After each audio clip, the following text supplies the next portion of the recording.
melainkan Lombok. Presiden ke-6 Republik Indonesia, Susilo Bambang Yudhoyono atau SBY dan Demokrat.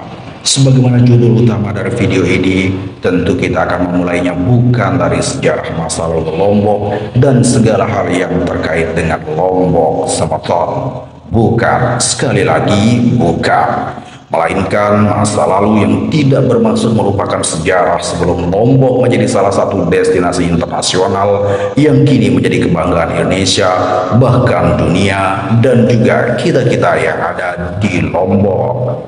Singkatnya, MHD melalui video ini akan memulai pembahasan sejarah dari sejak kapan Lombok berbenah menjadi tuan rumah destinasi internasional.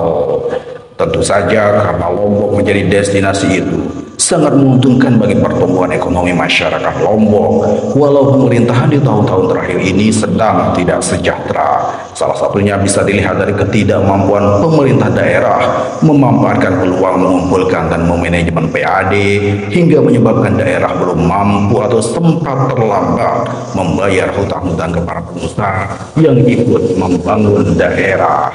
Oke, kita langsung saja. Lalu, sejak kapan Lombok berbenah menjadi destinasi internasional? Simak video terkait dari fase 1 sampai selesai. Ketika Lombok tentu Allah menciptakannya.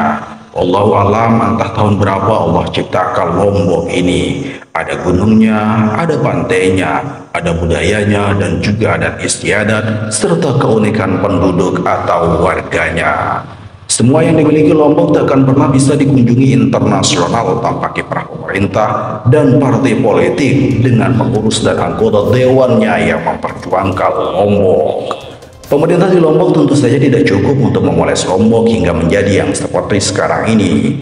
Butuh kiprah pemerintah pusat guna mewujudkan Lombok lebih baik. Dan Alhamdulillah, tahun berganti tahun, maka Allah memberikan takdir kepada Susilo Bambang Yudhoyono atau SBY, pendiri Partai Demokrat, menjadi Presiden Indonesia asal Tarsina Paduli Lombok di Kesempatan Jaris Namian. SBY pada periode pertama kepemimpinannya pada tahun 2005 saat itu memulai pembangunan Bandara Internasional Lombok atau BIL yang setelah bertahun-tahun sebelumnya bermasalah, salah satunya terkait pembebasan lahan. Membuka jejak digital terkait pembangunan Bandara Internasional Lombok, CNN edisi sesuai screenshot memberitakan bahwa proyek pembangunan bandara baru itu menelan biaya hampir 950 miliar rupiah untuk pembebasan lahan dan pembangunan. Karena dirancang untuk melayani pesawat-pesawat jet mutakhir masa kini, kata berita itu, maka landas pacu Bandara Internasional Lombok dibuat sepanjang 2.750 meter. Namun saat peresmian, SBY menyatakan landasan itu masih kurang panjang karena seharusnya mencapai 3 km. SBY memang peduli. Kita lanjutkan di fatwa.